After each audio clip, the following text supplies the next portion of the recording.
Do you go out with friends? Well, a boy's best friend is his mother. Welcome to Watch Mojo, and today we're counting down our picks for the shocking moments in horror movies that we needed time to process. This list is full of spoilers, so be warned. I say we drive south as far as the fuel takes us and try to get clear of this mist. Number 10, The Sunken Place. Get Out. Hypnosis. She developed a method, and I'm telling you, it works like a charm. Wow. Some people don't want strangers messing around in their heads, guys. Although there are warning signs that things are not what they seem in his potential in-law's house, Chris doesn't truly understand the evil at play until he goes to the sunken place. He first encounters the mind-bending and oppressive void during a particularly harrowing and sadistic hypnotism session with his girlfriend's mother. Now, sink into the floor. Wait. Sink. His consciousness becomes totally divorced from his body, and he can only watch through his own eyes like a fading screen in the dark. Even for a viewer who didn't get the metaphors in writer-director Jordan Peele's social commentary, The Sunken Place is a visceral, oppressively bleak, and terrifying experience. Now you're in the sunken place.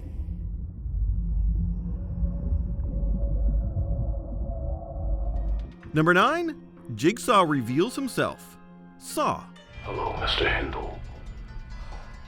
Or as they called you around the hospital, Zap. It's a twist that launched a franchise. When Adam and Dr. Gordon wake up chained to toilets in a filthy bathroom, the corpse on the floor is almost an afterthought. He's there so long that in the middle of all the torture and flashbacks, it's kind of easy to forget about him. It's only after Gordon literally saws off his own foot that the corpse reveals himself to be alive. And not only is he alive, he's actually the gravel voice mastermind behind this entire setup. Key to that chain is in the bathtub. This jaw-dropper of a finale was a surprise the sequels always tried to replicate, but could never quite duplicate. Game over. Number 8, The Tape. The Ring. And as soon as it's over, your phone rings. Someone knows you've watched it.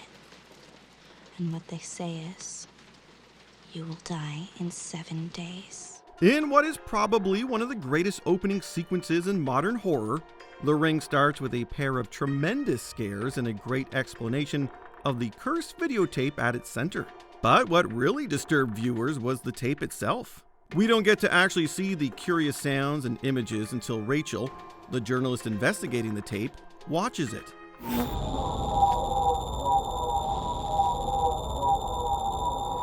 At first glance, some of the footage is more confusing than scary, but it's so anxiety-inducing with its trees on fire, creepy noises, and little girls crawling out of wells.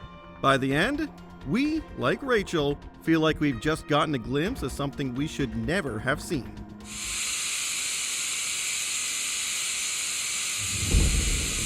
Number 7, What Have You Done to His Eyes? Rosemary's Baby. There's nothing to be afraid of, Rosemary. Honest and truly, there isn't. There's nothing but a mild sedative to calm you down. Apartments usually have a few quirks, but this one has passageways and a satanic cult instead of a condo association. In the last sequence of this paranoid horror classic, Rosemary is a new mother whose baby was born under duplicitous and downright evil circumstances. She finds her husband and neighbors in a secret room standing around her baby's bassinet, and is shocked at her newborn's appearance. In the movie's greatest stroke of genius, we never actually see the baby. We only see Rosemary's look of horror and hear the terrible question, What have you done to it? What have you done to its eyes? But the final gut punch is how she overcomes her fear and takes her place as the mother of Satan's child. Why don't you help us out, Rosemary? Be a real mother to Adrian. You don't have to join if you don't want to. Just be a mother to your baby. Number 6, The Penthouse. Wreck. Pues te va a sonar fatal, pero yo estoy deseando que suene la sirena y que haya una salida gorda. Sí, que no pasa nada. This low-budget Spanish hit follows a news crew who have been unwittingly quarantined in an apartment building with people infected with a mysterious virus. Escaping from the infected hordes, the pair flee to the top floor penthouse where they learn the truth. But even here, there's no hope. Otro lado, ha ocurrido algo inesperado. La enzima no solo es muy resistente, sino que muta en distintas cepas. We are forced to watch shaky night vision footage of their chilling last moments, as the monstrous patient Zero closes in, dispatches one of them, and then drags the other into the darkness. The details of her fate are left open, but the result is pretty clear. Combining our primal fear of the dark and the unpolished creepiness of found footage, it's a bleak and heart-stopping climax. Number 5, Chest Burster, Alien. Seems to have life. Organic life. This is one of sci-fi horror's greatest shocks. The first appearance of the chest burster alien is not only true to its name, it's also a marvel of practical effects. As the crew of the Nostromo celebrate Kane's apparent recovery from having an alien surgically removed from his face, an unexpected guest crashes the party. It also crashes right through Kane's ribcage. What's wrong? More than just a jump scare, it's a moment that comes seemingly out of nowhere and reveals yet another terrifying feature of the eponymous alien. This blood-covered reptilian is a lingering image that has us forever second-guessing every stomach cramp. Number 4, Ben is killed, Night of the Living Dead. We'll be all right here. We'll be all right here until someone comes to rescue us.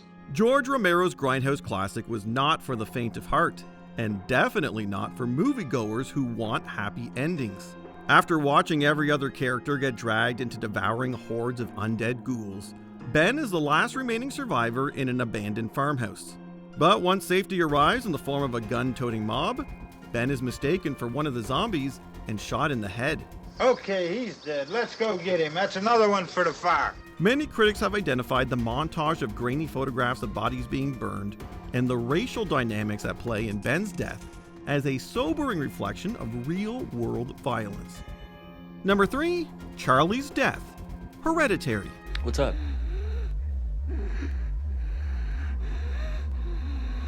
Are you okay?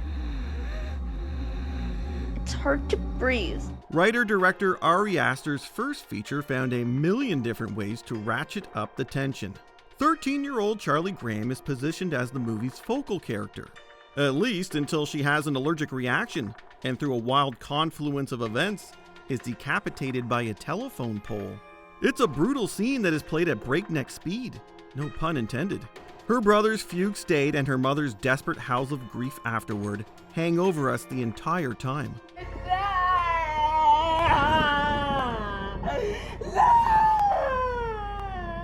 Given that it only happens a third of the way in, Charlie's death lets us know that no one in the story is safe. It's only the first stop on a breathless nightmare. So now I can't accept, and I can't forgive. Because nobody admits anything they've done! Number 2, Seconds from Rescue, The Mist. Something in the mist! Something in the mist took John Lee! Dan, catch your breath. Something in the mist took John Lee. When you go into a creature feature like this, it usually ends one of two ways. Either the military gets their act together and slays the monsters, or everyone dies. This gnarly Stephen King adaptation somehow does both at the same time. We gave it a good shot. Nobody can say we didn't. Stranded in a car, David and the other survivors decide to end their lives, including that of David's young son, rather than meet a painful demise in the tentacles of the fog-dwelling monsters. Moments after the deed is done and only David is left alive, the military suddenly arrives. Realizing they were only minutes from rescue and the sacrifice was for nothing, a horrified David breaks down in the middle of the road.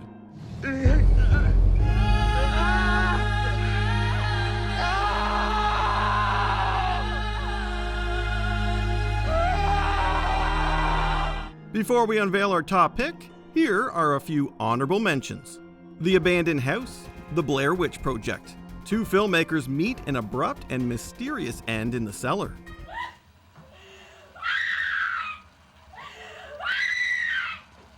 Zelda, Pet Sematary. Rachel's dead sister returns to torment her. But an even worse fate awaits. I'm coming for you, Rachel. And this time, I'll get you. Burned alive. The Wicker Man. Occult sacrifice provides one of the most disturbing endings to any horror movie.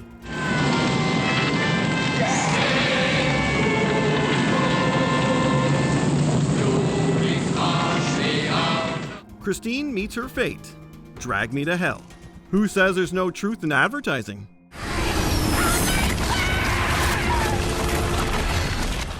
Angela's identity revealed? Sleepaway Camp. A controversial twist delivered in the most bizarre way. Such a lovely name. Why, I believe it means angel. Why, yes, I'm sure it does. I know you're going to like that name. Won't you, Peter? Before we continue, be sure to subscribe to our channel and ring the bell to get notified about our latest videos. You have the option to be notified for occasional videos or all of them. If you're on your phone, make sure you go into your settings and switch on notifications. Number 1, she wouldn't even harm a fly. Psycho. But she's harmless. She's as harmless as one of those stuffed birds. Audiences in 1960 were stunned by the climax, which sees the mild-mannered motel proprietor Norman Bates unmasked as the killer. The twist is now legendary, but even more affecting is the monologue at the movie's close. Norman Bates no longer exists. He only half existed to begin with. It may be Norman sitting alone in that cell, but it's Mother's voice in his head. Her insistence that she wouldn't even harm a fly is a chill-inducing counterpoint to Norman's complete break with reality. I'll just sit here and be quiet, just in case they do suspect me. Anthony Perkins' wordless performance is subtle, sad, and so creepy. If the scene weren't eerie enough, Hitchcock's brilliant idea to superimpose Mother's skull over Norman's face adds the perfect finishing touch. They'll see, and they'll know, and they'll say, why, she wouldn't even harm a fly. What horror movie scene are you still getting over? Let us know in the comments. God, I love you. Did you enjoy this video? Check out these other clips from WatchMojo, and be sure to subscribe and ring the bell to be notified about our latest videos.